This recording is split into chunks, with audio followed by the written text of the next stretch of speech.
Okay, in this video we're going to be talking about what resonance structures are.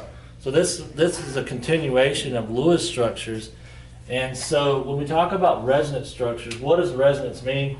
Resonance means that you can draw more than one valid Lewis structure using the electrons that are represented in the molecules. And so we're going to look at an example here, nitrate, for example. And so first thing you're going to want to do is you're going to want to draw the Lewis structure for nitrate. And the Lewis structure for nitrate ends up being this. So you can see that the oxygens here have a negative charge on the end. Now what happened here is that, remember, nitrogen Lewis structure typically has 5 electrons. Now you see the 2 on top is double bonded with the oxygen, and the 2 on the right and left here are single bonded with the oxygens. Now, based off the octet rule, this electron here is going to be an oddball. And so what happens here is that we move this electron over to this oxygen so that way it gains that negative charge. So -1 and +1, since you took it away from nitrogen, it gives it a +1 charge. And remember, these are former charges. So what happens is they cancel out, and so the overall charge on nitrate is -1. Now, you could draw this Lewis structure in a couple different ways. In fact, 3 different ways, because that's where the resonance comes into play. When the resonance forms, when you draw this Lewis structure the first time, what can happen is this double bond can shift to this oxygen here. So you end up with a double bond oxygen.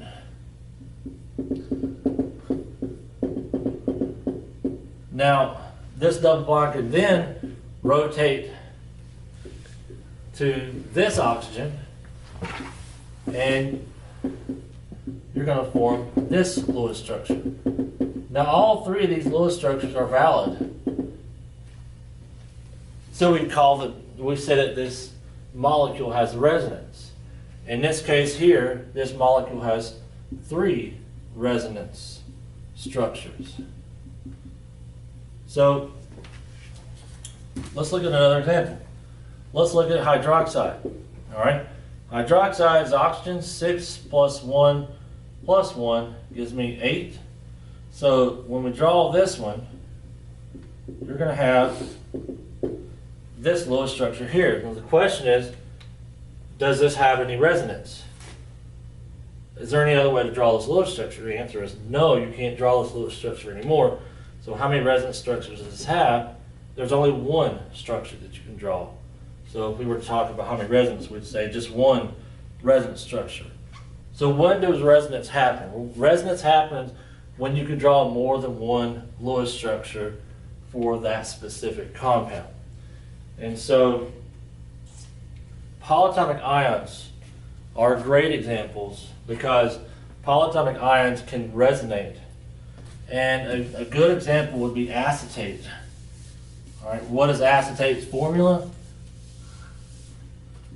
CH3 CO2 -1. So when we draw the Lewis structure for this compound, we get this structure here. Now, could you draw this structure differently than what we just drew it as? If you look right here, could you not draw this double bond on this oxygen and a single bond there? Yes. And so the new structure would look like this. Both structures are valid, and so that means that CH3 CO2- would have more than 1 resonance structure.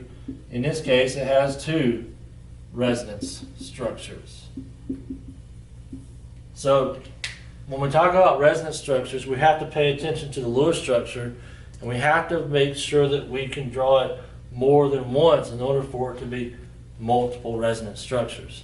If it doesn't form any other resonance structures, we say it has resonance. No, it's just only 1 valid Lewis structure to be drawn, but in this example here, there are 2 different ways you can draw it. In this case, we have 2 resonance structures. This provides stability, and when we get into discussing acids in the future, this is something that will come back into play. Thanks.